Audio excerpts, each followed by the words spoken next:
તારીખ 1/4/2017 થી પ્રાયોગિક ધોરણે શરૂ કરેલ ઉચ્ચ કક્ષાની સ્વચ્છતા જાળવવાની યોજનાની ઝલક।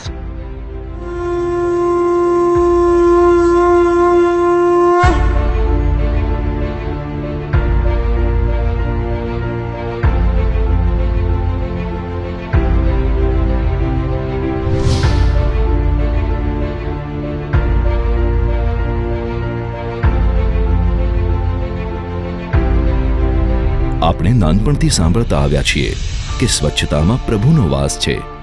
જ્યાં સ્વચ્છતા છે ત્યાં શ્રદ્ધાની સુવાસ છે। રાષ્ટ્રપિતા મહાત્મા ગાંધી પણ સ્વચ્છતાના પ્રખર આગ્રહી હતા, કારણ કે સ્વચ્છતા થકી જ સ્વાવલંબન અને શ્રમ જેવા ગુણો વિકસે છે। ગુજરાતની પાવન ભૂમિ અનેક પવિત્ર યાત્રાધામોથી સુશોભિત છે। સોમનાથ સ્થિત જ્યોતિર્લિંગમાં ભગવાન શંકરનો વાસ છે, તો અંબાજી અને પાવાગઢના ગબ્બરે માં અંબા અને મહાકાળી બિરાજમાન છે। ડાકોરમાં ઠાકોરજી અને શામળાજીમાં ભગવાન શ્રી વિષ્ણુ તથા જૈનોના તીર્થ પાલિતાણામાં ભગવાન આદિનાથ સાક્ષાત છે। પરંતુ આ પવિત્ર યાત્રાધામોમાં પ્રભુનો વાસ ત્યારે જ શક્ય બની શકે જ્યારે આ યાત્રાધામો અને તેની આસપાસનો વિસ્તાર સ્વચ્છ હોય।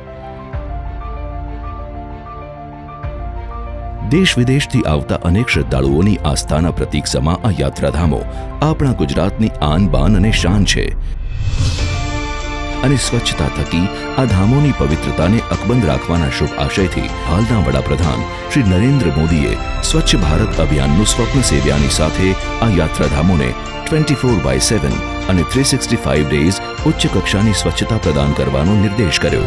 क्या हम तय करें कि 2019 जब महात्मा गांधी की 150वीं जयंती बनाएंगे, हमारा गांव, हमारा शहर, हमारा गली, हमारा मोहल्ला, हमारी स्कूल, हमारे मंदिर, हमारी अस्पताल, सभी क्षेत्र गंदगी का नामो निशान नहीं रहने देंगे। गुजरातना हालना माननीय मुख्यमंत्री श्री विजय रूपाणीए आ कार्य माटे जरूरी मार्गदर्शन पूरुं पाड्युं અને આ દિશામાં કામની શરૂઆત કરી, અને ગુજરાતમાં શરૂ થઈ યાત્રાધામોને સ્વચ્છતા થકી પવિત્રતા બક્ષવાની અનેરી ઝુંબેશ।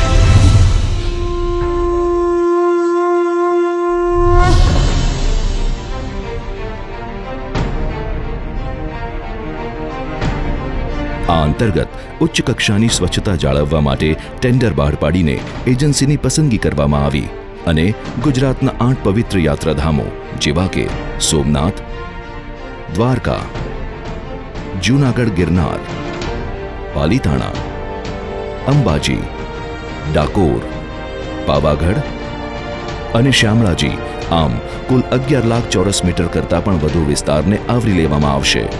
આ એજન્સીઓની પ્રાથમિક જવાબદારી છે ગુજરાતના 8 યાત્રાધામોને દિવસના 24 કલાક, અઠવાડિયાના 7 દિવસ અને વર્ષના 365 દિવસ ઉચ્ચતમ સફાઈ પ્રદાન કરવી, જેમાં માત્ર મંદિર પરિસર જ નહીં પરંતુ આસપાસનો સમગ્ર વિસ્તાર પણ આવરી લેવામાં આવ્યો છે, જેમાં શૌચાલયોનો પણ સમાવેશ કરવામાં આવ્યો છે। આ માટે વપરાતા આધુનિક સફાઈ યંત્રોનો પણ સુપેરે ઉપયોગ કરવામાં આવશે। પ્રથમ તબક્કે દરેક એજન્સીને આ કાર્ય માટે 1 વર્ષ ફાળવવામાં આવ્યું છે। તેઓની આ કામગીરી અંગે સરકારશ્રીએ નક્કી કરેલ સંસ્થા દ્વારા થર્ડ પાર્ટી મૂલ્યાંકન કરવામાં આવશે, અને જો એજન્સી સફાઈની ઉચ્ચતમ ગુણવત્તા જાળવવામાં સફળ થશે તો જ વધુ સમય માટે તેની કામગીરી લંબાવવામાં આવશે। જો કોઈ એજન્સી આવી ગુણવત્તા જાળવી ન શકે તો તે યાત્રાધામની સ્વચ્છતાની કામગીરી ઉચ્ચતમ ગુણવત્તા જાળવનાર અન્ય એજન્સીને સોંપવામાં આવશે। આ માટે ચતુર્પક્ષીય કરાર થયેલ છે, પરંતુ આ કાર્ય જેટલું એજન્સીઓ અને સરકારશ્રીનું છે તેટલું જ નાગરિકોનું પણ છે। આપણે પણ સ્વયં શિસ્ત જાળવીને આપણા યાત્રાધામોને સ્વચ્છ રાખવામાં મદદરૂપ થઈશું તો એ સાચી ઈશ્વર ભક્તિથી કમ નથી। તારીખ 1/4/2017 થી પ્રાયોગિક ધોરણે શરૂ કરેલ ઉચ્ચ કક્ષાની સ્વચ્છતા જાળવવાની યોજના વિશે લોકોના મંતવ્યો। પહેલા આવતા હતા અને અત્યારે આવ્યા એમાં ઘણો ફરક લાગે છે।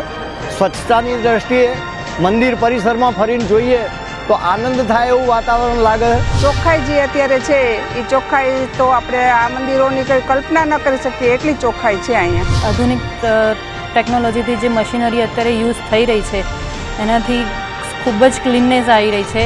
The cleanliness is pretty good. ત્યાં મશીન આવી ગયા છે ફ્લોર સાફ કરવાના। અહીંયા લોકો માટે જે એક ડસ્ટબિન મુકાય છે અલગ અલગ જગ્યાએ કે તમે જ્યાં ત્યાં કચરો ના નાખી શકો.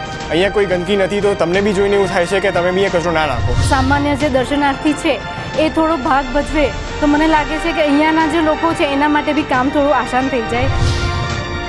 આપણો આ સહિયારો પ્રયાસ જ આવનારા વર્ષોમાં ગુજરાતમાં દેશ વિદેશથી આવનાર શ્રદ્ધાળુઓની સંખ્યામાં વધારો કરશે. તો આવો સ્વચ્છતાના સંકલ્પ થકી આ યાત્રાધામોની પવિત્રતાને જાળવવામાં સહભાગી બનીએ.